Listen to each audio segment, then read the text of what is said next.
정말 소액으로 열심히 저축도 하고 일도 하고 모으는데 끝이 안 보이고 작은 돈으로라도 해보겠다라고 하시는 분들한테 제가 드리는 하나의 솔루션입니다. 네, 안녕하세요. 나땅TV의 나땅입니다. 오늘은 소액으로 아파트 투자하는 지금 현실적인 방법 알려드릴게요.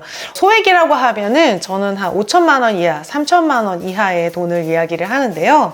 사실 저도 처음에 경매 시작할 때 대출이 전혀 없는 상태에서 전세 6천만 원 가지고 있던 거를 전세 자금 대출로 돌리면서 현금 4천만 원으로 시작을 했습니다. 종잣돈 5천만 원 정도 있는 사람이 뭘 하면 좋을까요? 라는 질문을 했을 때 진짜 가치 투자하시는 분들은 5천만 원으로 뭘 하려고 하지 말고 돈을 더 모아라 이렇게 얘기하시는 분도 있고요. 또 더 소액으로도 할 수 있다 얘기하시는 분도 있습니다. 둘 다 맞는 이야기예요.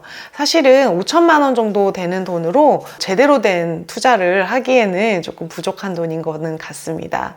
그런데 5천만 원 이하인 사람 돈을 더 모아라 라고 얘기를 했을 때 5천만 원을 모으는 데까지 들어가는 그 시간도 고려를 하지 않을 수는 없을 것 같아요. 내가 월급이 뭐 200만 원이다, 180만 원이다, 300만 원이다 라고 했을 때 이 1,000만 원을 모으는 시간이 얼마나 걸리는가에 따라서 다를 것 같아요. 그 돈줄남이라고 하시는 분이 하시는 이야기를 들었는데 3년 동안 5천만 원을 모아야 된다. 한 달에 132만 원씩 모으면은 무조건 5천만 원이 되고 그거는 급여와 상관이 없다. 급여가 아무리 작아도 월급에 132만 원 정도를 저축을 해야 된다는 거죠.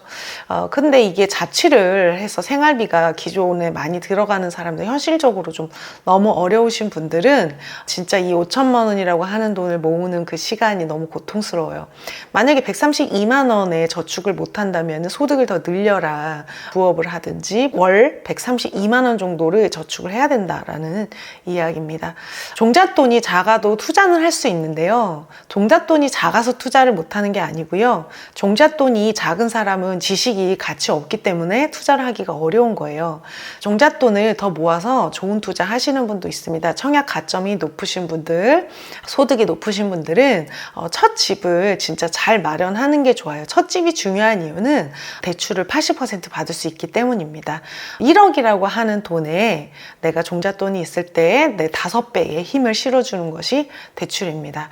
그래서 이 처음에 마련하는 주택을 좀 좋은 걸로 마련을 하시는 게 좋기 때문에 생애 최초 이런 게 중요한 겁니다. 그런데 이미 생애 최초도 아니고 집이 있는 상태에서 저축이 안 되고 조금 다른 투자를 해보시고 싶으신 분들도 있을 거고요. 지금 현재 내가 소득을 더 늘리거나 지출을 더 줄일 수 없는 어떤 한계 상태에 다다르신 분들도 있을 거예요. 제가 이분들을 위해서 솔루션을 드리는 겁니다. 정말 경기가 나쁘다고 제가 요즘에 느끼고 있는데요. 어떻게 느끼는 거냐면은 경매 물건을 볼 때 물건이 아주 다수가 나오는 경우를 보게 돼요. 자, 전라남도 무안에 있는 아파트인데요. 지금 이 물건으로 검색을 했을 때 몇 개가 나오게 되냐면 이게 지금 물건 번호예요. 하나의 사건의 물건 번호가 40개까지 나오게 됩니다. 이게 주식회사 땡땡땡땡 채무자는 지 뭐 해가지고 이렇게 나오게 되는데요. 이거는 뭐냐면은 회사가 부도가 났기 때문에 그래요.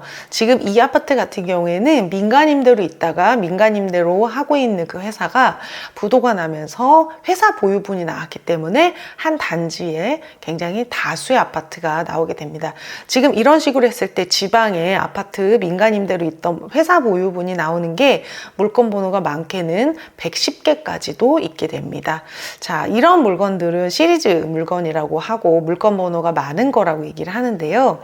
2022 타경의 3845라고 하는 이 사건의 물건 번호가 1번부터 40번까지 호수를 다르게 해서 있어요. 그러면은 이런 물건은 입찰자가 입찰을 할 때 물건 번호를 특정을 해주지 않으면 경매가 무효가 됩니다. 자, 이런 물건은 장점도 있고 단점도 있는데요. 일단은 많이 싸게 낙찰되는 편입니다. 한 그 물건에 굉장히 여러 가지가 나오게 되면서 선택지가 되게 많기 때문에 단독 입찰 막 이렇게 되고요. 또 두 번째는 싸게 낙찰됩니다. 최저가 인근에서 낙찰되는 경우가 조금 많고요. 단점이라고 한다면은 이 사건에 배당받는 임차인이 있을 경우에는 40개가 다 매각이 된 다음에 배당이 되기 때문에 실제로 이 임차인이 내가 잔금을 납부하고도 배당 기간까지 굉장히 오래 걸릴 수가 있고요. 두 번째는 이 40개의 물건을 투자자가 들어갔다고 했을 때 이 물건이 다량이 한꺼번에 전세나 월세, 매매로 나올 수 있다는 거예요. 자, 그리고 경매에 대한 인식, 이 아파트는 경매너 아파트야라는 인식 때문에 주변에서 인식이 좀 좋지 않을 수가 있고, 또 경매로 진행되는 동안에는 관리가 잘 안 돼서 아파트 컨디션이 나빠질 수가 있어요. 이렇게 세 가지 단점이 있습니다. 장점도 있고 단점도 있기 때문에 이걸 알고 투자하시면은 소액으로 괜찮은 투자가 될 수 있을 거예요. 자, 이 물건 같은 경우에는 지금 거의 다 매각이 되고 한 개만 남아있는 상태인데요. 이 비슷한 유형이 전국에서 굉장히 많기 때문에 정말 소액으로 열심히 저축도 하고 일도 하고 모으는데 정말 끝이 안 보이고 작은 돈으로라도 해보겠다라고 하시는 분들한테 제가 드린 하나의 솔루션입니다.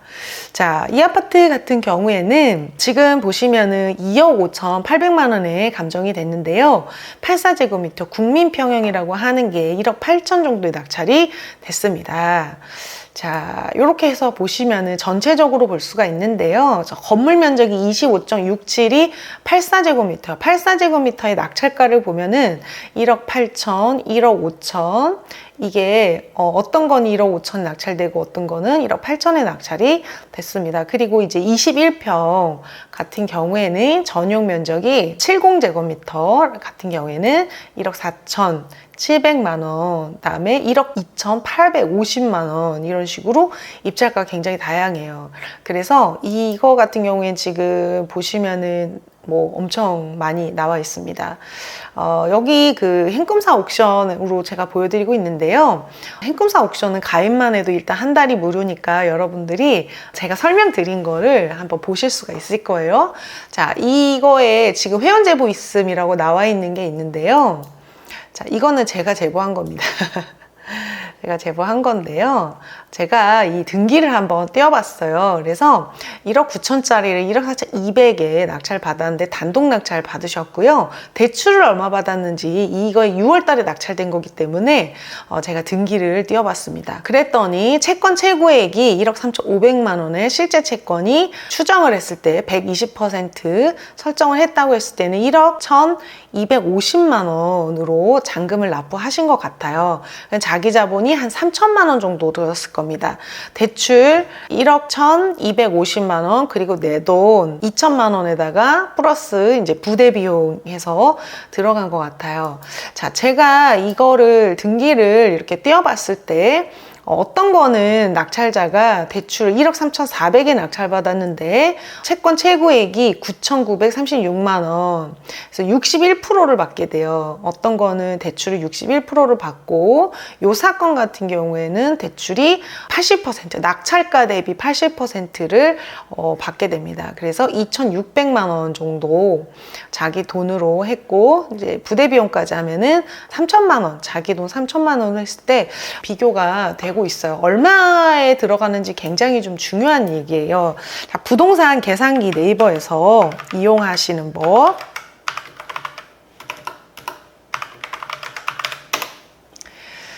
자, 네이버에 부동산 계산기 검색하시고요.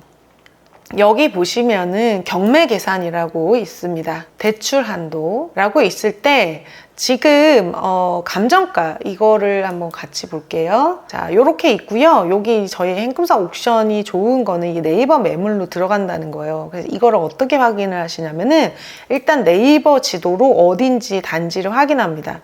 아, 남학골디움. 이 아파트 이름과 이게 일치하는지 좀 확인을 하시고요. 남학골디움이 여기구나. 그래서 어떤 랜드마크를 하나 찾는 거예요. 그래서 제일풍경채 리버파크 옆에 있구나. 있구나. 이게 주변이 굉장히 좀 정돈이 됐을 것 같아요. 이렇게 보시고요. 다시 옥션으로 돌아와서 네이버 매물을 다시 들어갑니다. 그러면 이게 이렇게 떠요. 원래 네이버에는 아파트를 기준으로 돼 있기 때문에 아파트를 보시고요. 남아 골디움을 봅니다. 제가 이거를 KB 시세를 알아봤더니 KB 시세는 아직 없었어요. 왜냐면은 이게 그 민간임대로 있었기 때문에 없었습니다. 이거 네이버 부동산 보실 때는 동일 매물 목기 가격 순으로 보시고, 지금 우리가 보려고 하는 게 지금 21평은 70제곱미터예요. 70제곱미터를 봅니다. 70제곱미터 지금 낮은 가격으로 봤을 때 1억 7,500에서 1억 8천, 지금 낙찰이 1억 4천에 되고 있습니다. 자, 공실이고, 자, 실거래도 봅니다. 자, 실거래를 봤을 때 더보기 했을 때 1억 9천에서 1억 6천, 1억 5천, 1억 8천 정도까지 지금 거래가 되고 있어요. 전세 시세 같은 경우에는 1억 4천, 1억 6천 정도의 거래가 되고 있습니다. 그러니까 지금 전세가 정도의 낙찰이 되고 있고, 매매는 그거보다 한 4천만 원 정도 더 비싸다라고 생각하시면 될 것 같아요. 자, 대출을 지금 이거 같은 경우에는 자기 돈 3천만 원에 1억 1천만 원 정도 받아가지고 투자를 하셨는데, 매매를 한 1억 7천 정도. 자, 지금 매매 뭐 욕심 많이 안 내고 1억 한 7천 정도에 매도를 한다. 지금 여기 나온 거가 1억 7천5백인데 이거보다 더 싸게 1억 7천 정도에 된다라고 했을 때, 자, 부동산 계산기에서 양도세가 얼마나 나오는지 한번 보겠습니다. 이거 같은 경우에 뭐 2주택자라고 했을 때 취득가액이 1억 4,200만 원이고요. 양도가액이 1억 7천만 원.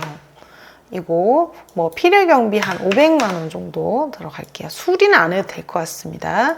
이거를 23년 9월 1일에 사서 2년 딱 보유하고 판다고 했을 때, 25년 9월 1일에 판다고 했을 때, 자, 여기 보시면 취득가액이 1억 4,200만 원에 그 9월 달에 취득을 했고, 양도를 1억 7천으로 했을 때 2년 보유하고 팔면 양도세가 얼마냐면 200만 원이 나오게 되고, 실제로 나의 양도 차익은 2,300만 원.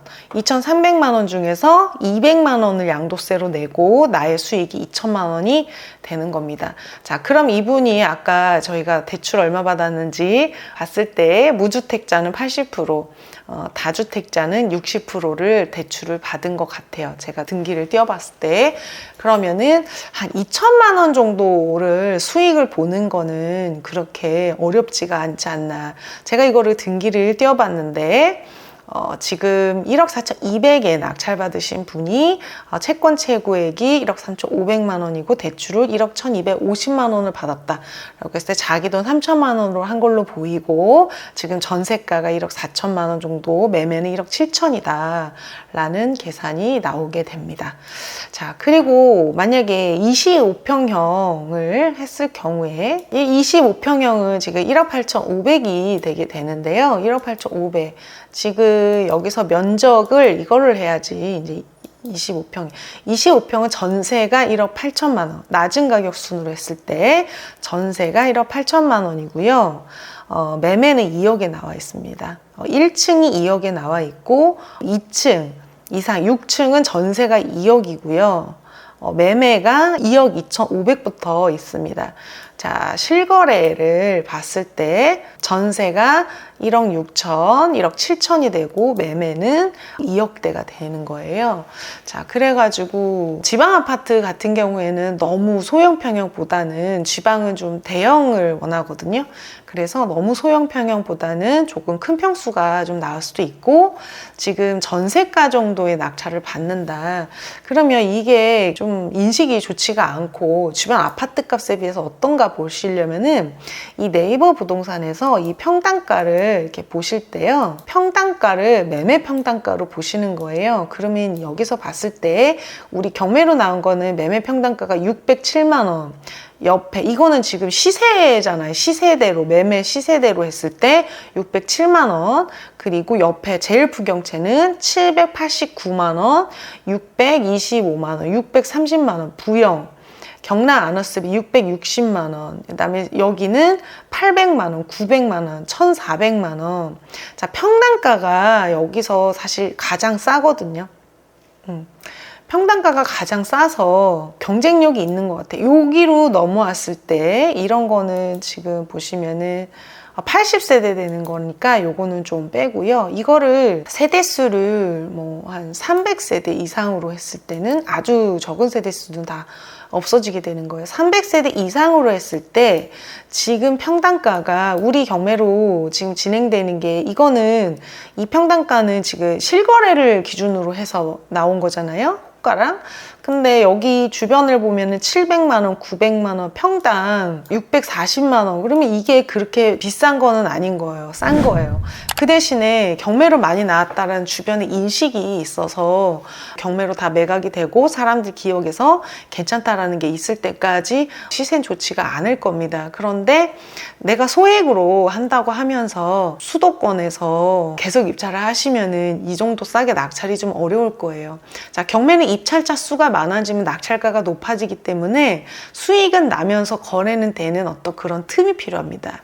부동산에서 가치가 있는 거랑 경매로 싸게 낙찰돼서 수익이 나는 거는 좀 다를 수 있어요. 경매는 경쟁하는 시장이기 때문에 경쟁자의 그 전투력, 욕망이 가격에 반영이 됩니다. 자, 그래서 만약에 소액으로 내가 입찰을 했는데 정말 너무너무 많이 폐차를 하고 수익 내기가 너무 어렵다라고 했을 때는 제가 알려드린 것처럼 물건 번호가 많은 걸로 가시고 지방으로 조금 내려가실 필요가 있다. 지방은 굉장히 위험합니다, 여러분. 정말 그 평균 이상, 그 지역에서 평균 이상이고 인구가 줄어들지 않는 지역이라고 해야지 안전하실 거예요. 그런데 내가 소액으로 한다고 하면서 서울 수도권에서 우량한 걸 가지고는 사실은 할 수가 없기 때문에 내가 종잣돈을 늘려서 진짜 좋은 거 안전한 걸로 할 것인지, 종잣돈이 적기 때문에 어떤 틈새를 가지고 돈을 벌 것인지는 사람마다 다를 수 있습니다. 자, 이 정도 지금 3천만 원으로 2천만 원 버는 방법 제가 알려드렸는데요. DTI, DSR 이런 대출 자기가 얼마 정도 받을 수 있는지를 따져가지고 하시면은 나는 대출이 60% 나온 사람이야, 나는 80% 나온 사람이야에 따라서 다를 수 있습니다. 3천만 원으로 2천만 원 버는 방법 입니다. 여러분 만약에 종잣돈 3천만 원 가지고 있었던 사람이 이걸로 2천만 원을 벌게 된다면 어떨까요? 종잣돈이 2배가 되죠. 그리고 이거를 매도했을 때 이거 사실 전세 2년을 돌리면 자기 돈은 전혀 들어가지 않고 다시 회수가 되는 거거든요. 라고 했을 때 2천만 원을 버는 나의 수고와 시간을 줄여드는 그런 효과가 있을 겁니다. 자, 제가 이 물건은 이미 많이 낙찰된 물건을 가지고 보여드렸는데 왜 그랬냐면은 이 잔금을 낸 대출을 얼마 받았는지를 보여드리기 위해서 그래요. 이게 지방에 지금 굉장히 많습니다. 옥석을 가리셔야 되고요. 그 평당가가 있는지, 아파트 컨디션이 연식이 너무 오래된 건 아닌지, 너무 허허벌판에 있는 건 아닌지 이런 걸 보셔서 하시면 좋을 것 같습니다. 자, 오늘 영상 좋으셨다면 구독, 좋아요 부탁드리고요. 소액으로도 할 수 있습니다. 소액으로도 할 수 있지만 소액인 사람이 지식이 같이 없으면 투자를 하기가 어렵다는 거. 항상 돈보다는 지식이 먼저입니다. 여러분의 성공 투자를 응원합니다.